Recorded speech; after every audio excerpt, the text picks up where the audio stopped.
Hello students, in today's class we are going to see 5th standard English lesson number 2, that is daydreams. So in this video we are going to see question answer of this chapter. So let's start. यहाँ पे देखिए hard word की meaning given है. Idle, useless, purposeless. Okay. Earthen, made of baked clay और mud. Commotion, a lot of noise, confusion and excitement. Stout यानी thick. Swish, move quickly through the air making a soft sound. Pound, hit with great force. Astounded, very surprised. Antics, तो ये देखिए learn करना है आपको. ruin यानी damage, बर्बाद हो जाना.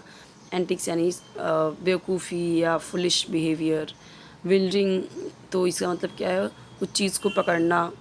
ओके. एंड यूजिंग इट, पकड़ यूज़ करना उससे. Now I will explain each and every question. What did the husband want to buy. Husband क्या खरीदना चाहता था. So husband wanted to buy a few cows. So the husband wanted to buy a few cows, कुछ cows खरीदने चाहता था. What plans did the wife make. The wife made plans to prepare plenty of dahi and butter and घी. तो वो क्या करना बनाना चाहती थी कि बहुत सारा दही, butter and ghee. She would use one earthen pot for milk. Milk के लिए एक मिट्टी का बर्तन लेना चाहती थी, एक दही के लिए लेना चाहती थी और एक बटर के लिए. She would put the ghee in a jar. घी किस में रखना चाहती थी, एक जार में. She would use the remaining pot to send milk to her sister. बचा हुआ दूध वो कहाँ भेजना चाहती थी, अपनी सिस्टर को. What did the husband want to do with the extra milk. अब वो एक्स्ट्रा मिल्क के साथ क्या करना चाहता था, वो एक्स्ट्रा मिल्क को मार्केट में सेल करना चाहता था. So the husband wanted to sell the extra milk in the market. From the passage find at least three phrases आपको ढूंढना है. ओके. बिगिन विद और इंक्लूड. सो देखो अ एंड द. तो अ से यहाँ पे देखो a lot of time, a lot of work, a drop of it. तो एन का कोई भी फ्रेज़ नहीं है. ओके. द का यहाँ पे है to feed the cows all the milk in the market. और आप और भी ढूंढ सकते हो उसमें. तो ये तीन फ्रेज़ दो मिले हैं. एन का कुछ भी नहीं है और अ से एक मिला है, द से एक मिला है.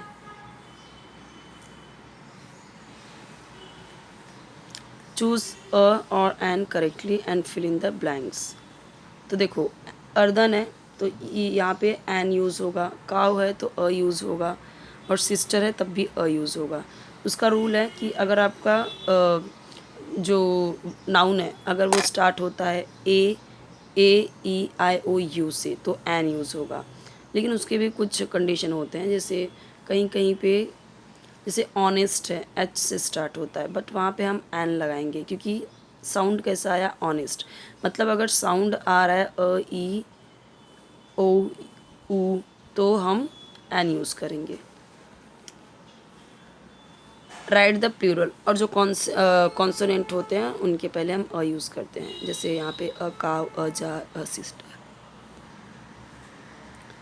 काव का cows, pot pots, jar jars, sister sisters, market market, drop drops. कुछ नहीं करना है इसमें, सिर्फ आपको प्लूरल फॉर्म बनाना है. सबके आगे एस लगा दिया, बन गया प्लूरल फॉर्म. कभी कभी होता है कि जहाँ पे हमें आई ई एस लगाना होता है, ई एस लगाना होता है, लेकिन इसमें ऐसा कोई वर्ड नहीं था. सब में एस लगा के काम हो गया. Find the smaller words hidden in the following words. तो देखो वर्ड्स आंसर. तो वर्ड में देखो हस्बैंड दिया हुआ है. अब आपको क्या करना है, उससे कई सारे आप बना सकते हैं. जैसे बैंड हो गया और फिर उसके बाद HAND हैंड हो गया, BUSH बुश एट्सेट्रा. अनदर से भी ऐसे ही मिला के बनाया है और इससे भी. असाइनमेंट 2 देखते हैं पेज नंबर 2 और 3 में जो दिया है. ये यहाँ से लेके यहाँ तक आपका पैसेज दिया गया है और उसी से क्वेश्चन आंसर आपको ढूंढ के लिखने होते हैं.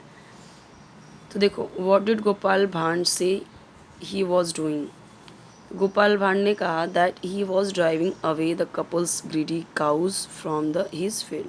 गोपाल भांड ने कहा कि वह अपने खेतों से जो ग्रीडी लालची गायें हैं उन्हें भगा रहा है. Did Gopal Bhand have a field. No, Gopal Bhand did not have a field. वो जस्ट ऐसे ही उन लोगों को समझाने के लिए ऐसे कर रहा था. What did Gopal Bhand want to tell the husband and wife. क्या करना चाहता था वो हस्बैंड वाइफ को, क्या समझाना चाहता था?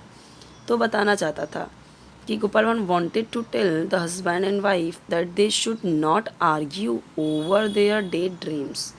उनका जो ख्याली पुलाव पका रहे थे, सपने देख रहे थे, उस पर उनको आर्ग्यू नहीं करना चाहिए। अभी तो वो काम हुआ भी नहीं, स्टार्ट भी नहीं हुआ। They should not fight over something, किसी चीज़ पे उन्हें लड़ना नहीं चाहिए। That they do not even have, उनके पास है भी नहीं और उस पर लड़ रहे हैं। They should live in the present, उन्हें प्रेजेंट में रहना चाहिए, जीना चाहिए। What is the difference between a dream and a day dream? सपने और दिन के सपने में यानी ख्याली पुलाव पकाने में क्या फ़र्क है? देखो, ड्रीम में क्या होता है कि जो हम नाइट में देखते हैं, जब कोई नींद, गहरी नींद में होता है। Okay, so a dream is something that one has at night when one is asleep. A day dream comes to one's mind during the day when one is wide awake. मतलब आप खुली आंखों से देख रहे हो तो वो डे ड्रीम है। From the passage find at least 3 phrases. 3 phrases आपको ढूंढना है अ एंड द से। तो अ से मिल गया ये, a pot full of milk, a stout stick in a corner. End से कुछ नहीं मिला है। द से all the hard work, the earthen pots, all the commotion, ये मिला। अ और एन को करेक्टली आपको बताना है। स्टाउट ये हमने पहले भी देखा, स्टाउट एस है तो अ यूज़ किया। लवली के पहले भी अ यूज़ करेंगे, बट आईब्रो ई से स्टार्ट हो रहा है, अ से आएगा उसका। अगर हम प्रोनाउंसिएशन देखें तो आई, तो अ से आ रहा है, इसलिए एन यूज़ हुआ। राइट द प्योर फॉर्म्स, ये भी स्टिक्स, ये देखिए सबके आगे बस एस लगा दिया, हो गया। Right about your own day dreams, day dream in short. अब ये देखो, आप अपना कुछ भी लिख सकते हो, बट यहाँ पे दिया हुआ है तो आप ये भी लिख सकते हो। My own day dream is about becoming a big doctor and fighting disease like cancer. I dream about how I will cure people of this disease and how they will be grateful to me. In my daydream, I even see people thinking about me as a good with great powers. तो ये हो गया।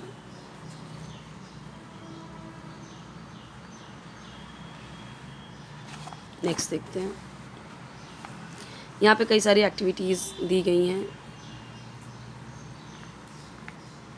That's true, wouldn't be lovely, just try stopping me. तो इन सब पे 3 occasions देखिए। That's true when we are discussing something serious like the problem of deforestation. भी क्या है? When we are discussing the importance of examinations. See when we are talking about physical exercise. तो देखो एग्जाम्पल यहाँ पे भी दिया हुआ है। ऐसे 3 occasions दिए गए हैं।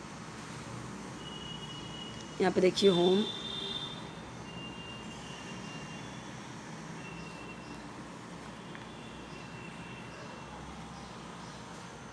होम में क्या क्या है यहाँ पे देखिए, grandpa, granny, medicines, brother, toys, fights, मतलब ये देखिए दिया है। होम में देखिए और क्या है, फूड, किचन, मदर, ये सब।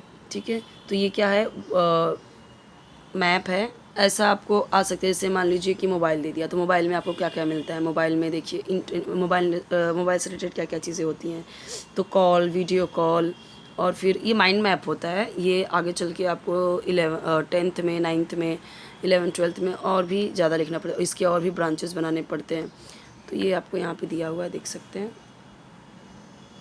सो यहाँ पे हमारा ये चैप्टर कंप्लीट होता है। नेक्स्ट वीडियो में हम देखेंगे 3rd चैप्टर। सो आपके हर एक सब्जेक्ट की वीडियोस बने हुए हैं। कोई और वीडियो चाहिए, कोई एक्सप्लेनेशन चाहिए, क्वेश्चन आंसर की वीडियो चाहिए, जो भी चाहिए आप कमेंट सेक्शन में बताइए, मिल जाएगा आपको।